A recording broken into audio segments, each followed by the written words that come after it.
ఈరోజు good Friday శుభాకాంక్షలు మీ అందరికీ. ఈరోజు నేను శిలువ మరణ సమయంలో యేసుక్రీస్తు ప్రభువారు మాట్లాడిన 7 మాటల్లో మొదటి మాట గురించి మీతో మాట్లాడాలని ఆశపడుచున్నాను. మొదటి మాట ఏంటంటే, బైబిల్ గ్రంథంలో చూసినట్లయితే లూకా సువార్త 23వ అధ్యాయం 34వ వచనంలో, యేసు తండ్రి వీరేమి చేయుచున్నారో వీరెరుగరు గనుక వీరిని క్షమించమని చెప్పెను.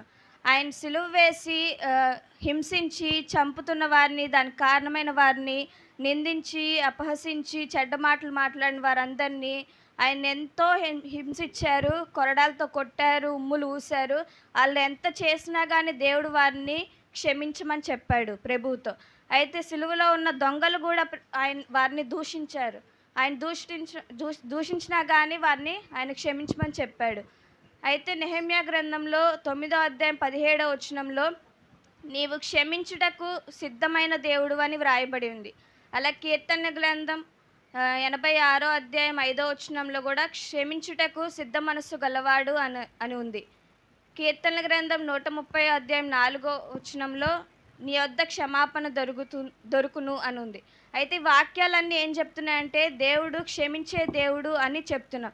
మరి మనం ఎలా ఉన్నాం? ఆయన క్షమించిన విధంగా మనం కూడా అందరినీ క్షమిస్తున్నామా లేదా?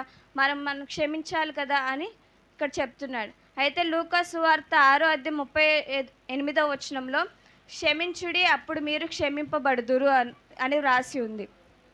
మత్తయి సువార్త 6వ అధ్యాయం 15వ వచనంలో కూడా, మీరు మనుష్యుల అపరాధములను క్షమించకపోయిన ఎడల దేవుడు మీ అపరాధములు క్షమించడు.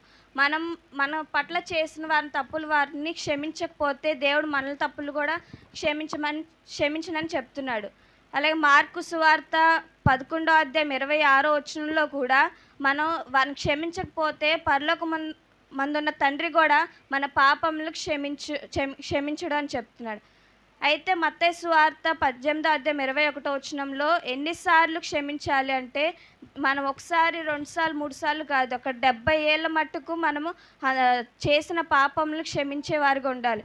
పరలోక ప్రార్థనలో కూడా మేము క్షమించి ఉన్న ప్రకారము మనుష్యులను మమ్మల్ని క్షమించమని రాసి ఉంది. పరలోక ప్రార్థనలు మనం చేసిన ప్రార్థనలాగా మనం కూడా అందరి ప్రార్థనలు క్షమిద్దాం.